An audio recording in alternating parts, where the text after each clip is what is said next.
Évangile de Jésus-Christ selon saint Jean, chapitre 14. Que votre cœur ne soit pas bouleversé.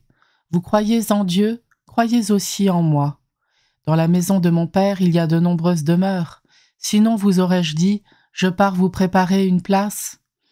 Quand je serai parti vous préparer une place, je reviendrai et je vous emmènerai auprès de moi, afin que là où je suis, vous soyez vous aussi. Pour aller où je vais, vous savez le chemin.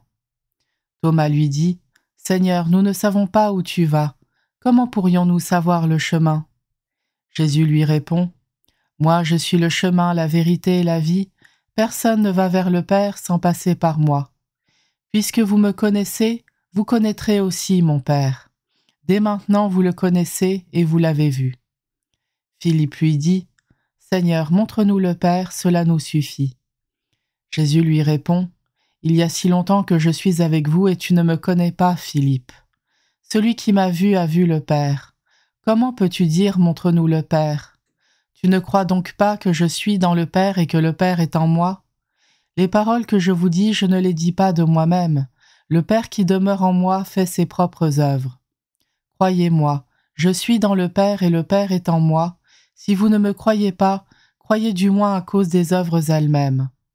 Amen, amen, je vous le dis, celui qui croit en moi fera les œuvres que je fais. Il en fera même de plus grandes parce que je pars vers le Père. Et tout ce que vous demanderez en mon nom, je le ferai, afin que le Père soit glorifié dans le Fils. Quand vous me demanderez quelque chose en mon nom, moi je le ferai. Si vous m'aimez, vous garderez mes commandements.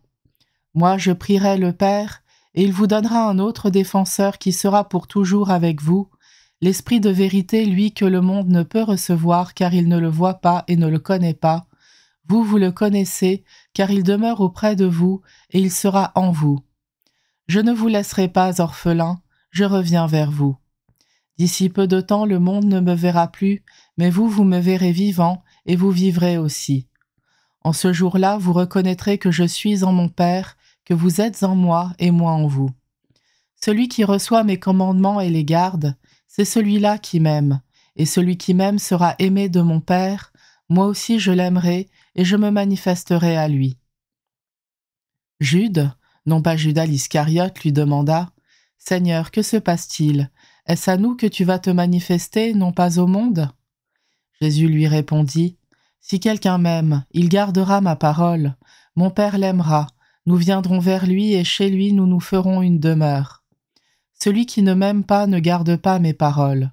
Or la parole que vous entendez n'est pas de moi, elle est du Père qui m'a envoyé.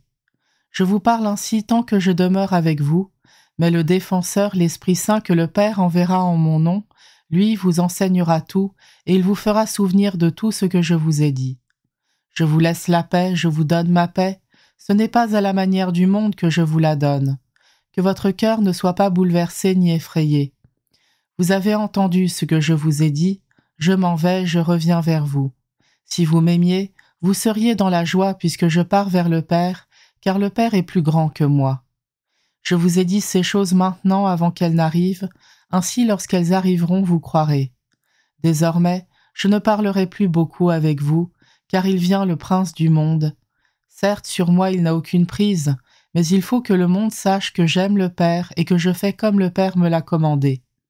Levez-vous, partons d'ici.